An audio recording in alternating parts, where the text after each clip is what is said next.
Let me start around the questions and try to get to some of the issues that I've heard.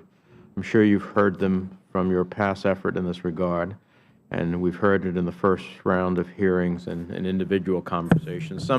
Some argue that the United States should not enter into treaties that do not involve matters of national security. What would you say to those who espouse the view that treaties like this are unnecessary?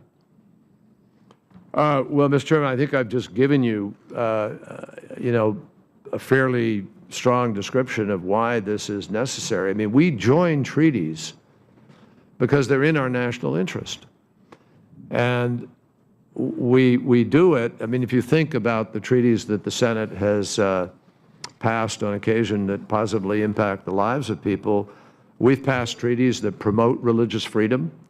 We've passed treaties that allow for inter-country adoption. We've passed treaties for the international recovery of child support. We've passed treaties that enforce intellectual property rights. I mean, we do this because it's in an interest of the United States.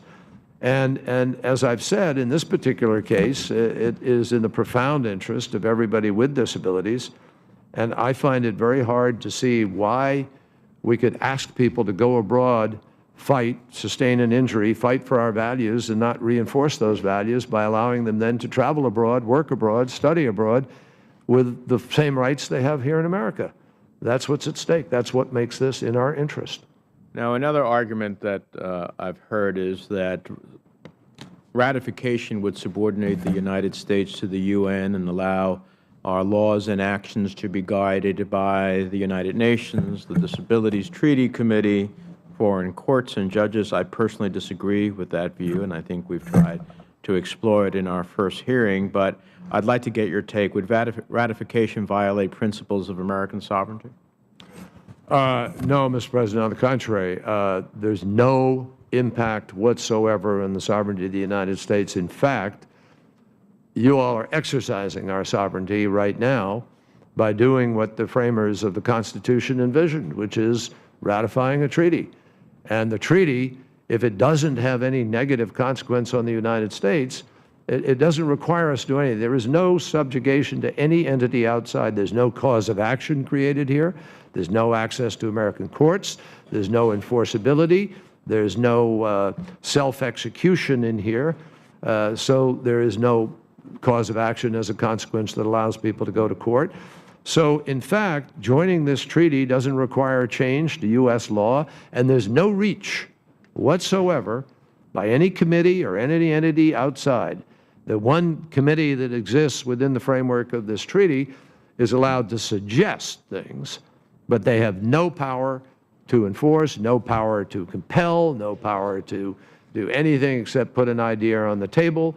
Nothing can change unless the United States Senate were to re-ratify whatever suggestion the United States Senate might engage in subsequently, but there's no change. And finally, I appreciate the comments that you made here today in public as well as the ones you've expressed to me and I believe other colleagues in private about our openness and willingness to consider reservations, understandings, and declarations that would amplify, possibly clarify, and assuage concerns that members have in terms of voting for ratification of the treaty. And I just want to create a framework for that. I think myself as the Chair and working with you and others are very open to that process. However, we can also have requests of RUDs that go beyond an appropriate balance. And so while we want to work very deeply with those who want to get to a yes on the treaty and find the way for them to do so, it is my hope that the requests that we get for reservations, understandings, and declarations are fair and balanced so that we can take care of the concerns that exist and at the same time not undermine the very essence of our standing with the treaty. Is that a fair statement of how we seek to balance this? It's a very fair statement, Mr. Chairman. That's exactly our point of view. That, look, I mean, last year when we did this process, we entertained, and I was happy to entertain as chair, a number of reservations, a number of understandings, et cetera. I thought we did a pretty good job, but we could maybe hone them and do some more. We're willing to work with you.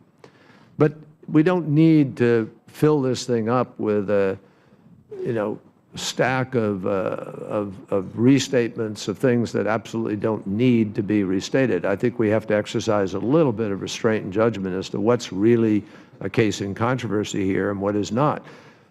I am absolutely prepared, and I said this originally to you, to both you and to the ranking member, we want senators to feel comfortable. So we're prepared to address legitimate concerns, and we'll work with you to do it.